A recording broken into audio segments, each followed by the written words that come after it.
Yo tout le monde. Alors, cette vidéo, elle vise à réussir à vous orienter concernant le choix de votre SSD. Cette vidéo, elle est réalisée en 2025. Je me base sur les SSD actuels du moment. Cette vidéo, c'est en partie donc pour vous aider, mais aussi un petit coup de gueule, parce que beaucoup d'entre vous font quand même beaucoup d'erreurs au niveau des SSD. Mais je suis quand même là donc aujourd'hui pour vous expliquer comment éviter du coup de faire des erreurs au niveau du choix de vos futurs SSD et aussi si vous comptez en conseiller à des gens. Alors déjà, on va quand même rappeler la base d'un SSD, ce qu'on cherche à avoir. Donc comme vous le savez, un SSD, vous le voyez sûrement partout. Un SSD, c'est soit constitué, et pour ça je vais m'aider d'un tableau, donc soit de mémoire SLC, soit de mémoire MLC, TLC ou QLC. Donc, euh, bon, en soi, les états possibles, les regardez pas, ça c'est de la culture générale, mais ce que vous devez retenir, c'est que quand vous êtes sur un type de mémoire flash NAND en SLC, vous êtes en fait en 1 bit par cellule. En MLC, vous en avez 2, en TLC 3 et en QLC 4. Et bon, maintenant on a même créé une techno pour en avoir 5, mais franchement, c'est inutile. Le gros problème, c'est que plus on augmente le nombre de bits par cellule, plus vous diminuez de manière générale vos performances, votre endurance, mais du coup, par conséquent, votre prix. Et en fait, c'est pour ça que l'on augmente quand même le nombre de bits par cellule. Alors, de manière générale, ce qui est conseillé, visez un SSD qui est du type de NAND en TLC. Le TLC, ça reste quand même le type de NAND le plus fiable à ce jour. Alors pourquoi est-ce qu'on se met pas en SLC ou en MLC? Bah parce que c'est très très cher. C'est très très cher et puis bon bah les puces seraient plus grosses aussi. C'est en partie pour ça hein, que vos puces sont petites, c'est parce que bah on peut mettre 3 bits par cellule. Et vos cellules, plus vous mettez de bits par cellule, plus votre endurance elle baisse parce que bah vous surchargez en fait la cellule. Donc après un SSD, il faut savoir que c'est composé de plusieurs éléments, à savoir donc sa mémoire flash. Certains vont posséder de la DRAM, d'autres non. Donc la DRAM, en fait, basiquement, c'est un peu comme un type de cache, mais qui est purement temporaire et que le SSD va jamais laisser, par exemple, après son éteignage. En fait, c'est vraiment purement là pour qu'il soit encore plus rapide, encore plus, comment dire, j'allais dire vif, mais non, c'est pas le bon mot. C'est uniquement pour gagner de la vitesse, c'est pas pour augmenter votre stockage. Et c'est différent pour le coup de quelque chose qu'on verra après. Euh, et donc après, il y a aussi un autre élément qui est très important, c'est le contrôleur, et on le verra d'ailleurs par la suite.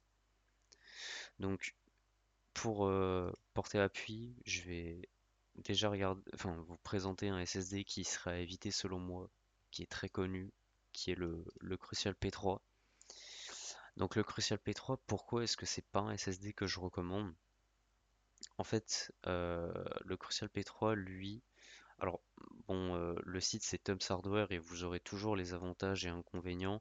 Alors en soi, là, il résume déjà bien le problème, à savoir que on est sur un QLC et qui ne possède pas de DRAM. Donc en gros, de base, sa mémoire flash va avoir tendance à être plus lente et en plus, il ne possède pas de DRAM. Et à savoir que quand vous êtes en QLC, de manière très générale, en fait, plus vous allez remplir votre SSD, et plus votre SSD va devenir lent. Après, il a un faible TBW. Alors le TBW, qu'est-ce que c'est? En fait, le TBW, c'est la durée de vie de votre SSD, mais en Tera. C'est-à-dire que, imaginez que votre SSD, c'est un SSD de 1000 Tera. Très généralement, les 1000 Tera, ils ont 600 Tera de TBW. Donc en fait, ça veut dire que on vous garantit que votre SSD, vous pourrez graver dessus 600 Tera sans avoir de problème. Et après, encore que quelques pièges de performance, donc ça en l'occurrence, on va le voir par la suite.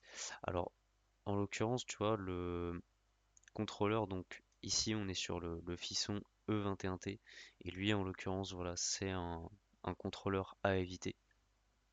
Alors ce SSD, voilà, hein, il est bien beau, on vous promet des vitesses de 3500 mégabits seconde, 3000 mégabits seconde en écriture et donc en lecture à 3005. Alors faut savoir qu'un SSD en fait ne tient quasiment jamais, hein, les, euh, les vitesses annoncées. Les vitesses annoncées c'est que des vitesses de pointe que vous, certes vous obtiendrez dans vos logiciels de test, mais en fait ça vaut rien du tout. Parce que vos logiciels de test, c'est le problème, c'est que justement, ça va tester que la pente et je vais vous expliquer juste après pourquoi. Donc là, en l'occurrence, vous avez bah, en fait le score 3D Mark et tout, mais ça, on va pas s'y intéresser. Nous, ce qui nous intéresse vraiment, en fait, c'est ça. Et donc là, vous voyez que sur ce graphe, donc le Crucial P3, il apparaît en rouge. En fait, vous voyez que jusqu'à approximativement 175 Go, en fait, on tient en effet les 3000 euh, MB par seconde, sauf qu'en dessous, enfin en dessous, dès qu'on sort de ces 175 Go, on va d'un coup tomber bah, limite à zéro, mais avec des petites pointes de temps en temps. Mais ce qui est vraiment dégueulasse, et vous avez le P3 Plus qui fait pas forcément beaucoup mieux. Donc il est en rose, vous le voyez, hein, il est juste à côté, il fait pas des pointes forcément plus hautes.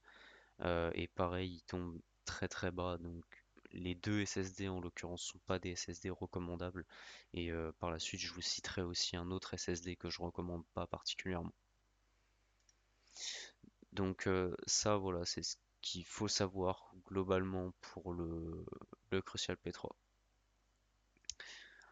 Après, pour le P3+, je vais aussi vous donner un autre site. Donc là, le site c'est SSD Tester. Donc SSD Tester, moi je m'en sers uniquement et je vous conseille aussi, servez-vous uniquement de ce site pour collecter des informations de la fiche technique. Si vous voulez savoir, voilà, s'il est en QLC ou en TLC, si vous voulez savoir s'il y a de la DRAM ou pas. Donc là, vous voyez que c'est un P3+, donc il possède toujours pas de DRAM. On est en QLC, là on a des vitesses qui sont annoncées comme étant plus hautes. Donc spoiler alerte, comme on l'a vu précédemment, c'est pas du tout plus haut. Et là justement, on a quelque chose de nouveau qui vient s'introduire, à savoir le PSLC cache. Alors c'est important de savoir quand même ce que c'est donc le PSLC cache. Alors en fait le PSLC cache, donc imaginez-le, vous avez vos, donc en l'occurrence ici sur un 2 Tera, vous avez vos 2000 Go, 2048 hein, si on précise, mais euh, vous avez vos 2000 Go en fait de stockage et en fait sur vos 2000 Go, vous avez approximativement 300 Go qui en fait est du SLC. Et en fait, c'est dû à ça que quand on regarde, vous voyez les tests, en fait, vous voyez les SSD, ils ont des vitesses qui tiennent quand même jusqu'à un certain moment, mais au bout d'un moment, paf, ça s'effondre. Alors bon, là, vous allez peut-être vous questionner, vous allez vous dire, mais là, c'est à 125 et pas à 300. Bah là, c'est parce que c'est la version... Ah bah non, c'est quand même la version 2 Tera, donc c'est encore moins bon que ce qui est annoncé. Quoique c'est peut-être une erreur de ma part, parce que là en fait ils disent que c'est en dessous de 300 Go. Donc en fait c'est ça. En fait on est sur en dessous de 300 Go, donc ça veut dire que son cache il est de... Ouais, 100, c'est 125 Go le cache du P3+. Mais attention, voilà, il faut faire attention, c'est du PSLC cache, hein, c'est pas du cache des RAM, ça a absolument rien à voir. C'est-à-dire que c'est juste en fait une partie de vos 2000 Go qui sont du SLC, sauf que du coup, dès que vous aurez rempli ce SLC cache, bah du coup votre SSD il sera ultra lent.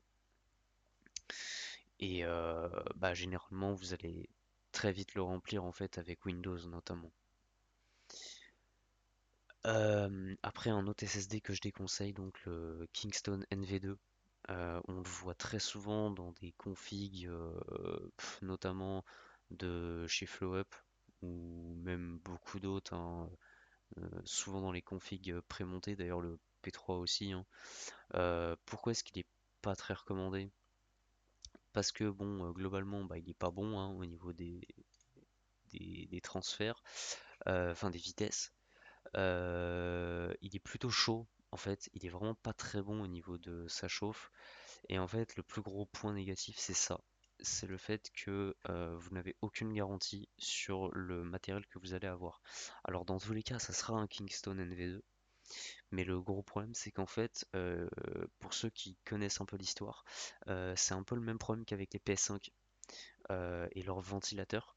En fait, vous avez aucun moyen de savoir lequel vous allez avoir. Euh, Sauf que là, pour ce SSD, c'est le cas, mais du coup, je crois que dans ce cas précis, c'est le cas pour le contrôleur et même la mémoire flash. Donc, en fait, c'est absolument pas fiable comme, comment dire, comme SSD, parce que une personne peut avoir un SSD qui serait relativement bon et l'autre, bah, pas du tout. Et vous voyez, bon, en l'occurrence ici, disons que c'est très bof parce que le SSD il est à approximativement 250 mégabits par seconde. Dès qu'on passe le cap, allez, j'arrondis, de 200 gigas avec une pointe ici, mais bon, c'est vraiment pas un bon résultat quoi. Vous avez, en fait, vous voyez, vous avez des alternatives comme le SN770 notamment qui lui par contre il tient les 500 mégabits par seconde. Alors vous allez me dire mais c'est toujours très bas. Oui, mais en fait si vous faites du jeu 500 mégabits par seconde, ben pour le coup ça c'est très suffisant. Genre vous n'avez pas spécialement besoin de plus que 500 mégabits par seconde. Après un autre, ce serait le Kingston NV3 toujours, qui n'est pas forcément recommandable. Alors, je vais quand même le préciser, mais sur le site de Tom's Hardware et en général sur tous les sites, par contre, vous fiez pas forcément au nombre d'étoiles, et parce que vous le verrez notamment par la suite. Donc, toujours le gros problème hein, de ce SSD, toujours en fait, le variable hardware. Donc, en fait, vous avez toujours aucune certification de ce que vous allez avoir là-dedans. Donc, personnellement, je ne recommande jamais le Kingston NV3. Et enfin, donc, le SN580, lui, par contre, qui est recommandable. Vous allez le voir. Donc, par contre, c'est ce que je vous disais, hein, ne vous fiez pas forcément aux étoiles, parce qu'en fait, comme inconvénient, ils ont dit que les performances de dernière génération sont moyennes. Euh, En fait, ça veut tout et rien dire. En fait, ils disent ça parce que les vitesses annoncées, notamment ici et ici, n'étaient pas forcément très hautes. Et enfin, sauf que ça veut rien dire parce que si vous regardez, en fait, dans les tests, ben globalement, lui, il va arriver à tenir en fait les 550 approximativement. Vous voyez, il est stable à 545 MO par seconde.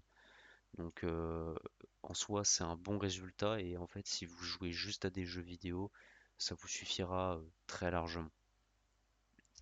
Alors après, donc, du coup, moi je vous ai dit comment bien choisir son SSD en 2025. Pour des autres SSD, des autres noms, comme ça, moi je vous conseillerais les Kioxia, notamment les Kioxia G2, qui sont vraiment à des bons prix. Même le G3, G3 Plus. Il y a aussi le Kioxia Pro qui est bon. Vous avez donc le SN580, le SN770, le Samsung 980 si vous le chopez à prix bas, genre à 60 ou 70 euros, vraiment pas plus. Après, si vous voulez des SSD qui commencent à être plus performants pour avoir quand même plus de vitesse, vous pouvez aller au niveau des P41. Euh, donc ça c'est du SK Hynix. Vous pouvez aussi aller sur du Samsung en 980 ou 990 Pro en pensant toujours bien à faire les mises à jour firmware. Donc en gros, vous installez le logiciel de Samsung, donc Samsung Magician. Et mis à part ça, ouais, je dirais ça. Et surtout, je voudrais quand même débunk une info. Notamment, hein, il y a des gens qui ont par exemple un Crucial MX500, donc c'était un SSD SATA qui se faisait avant. La production elle a été stoppée maintenant. C'est un SSD SATA, mais pourtant, en fait, il reste meilleur que beaucoup de SSD NVMe, notamment qu'un P3 par exemple. Donc voilà. Donc c'est tout pour moi sur cette vidéo. J'espère que vous avez compris comment est-ce que il faut choisir un SSD. Je vous ai donné des références aussi de SSD à acheter. Alors sur quoi les acheter? Moi je vous conseillerais principalement deux sites. Il y aurait Amazon ou alors PC Component Test. Euh, Idéalement sur Amazon, dans l'idéal, prenez en vendu et expédié par Amazon. Et si c'est sur PC Component, dans l'idéal, prenez en vendu et expédié par PC Component. Vous aurez les meilleures garanties et il n'y aura pas de frais d'expédition. Voilà, c'est tout pour moi.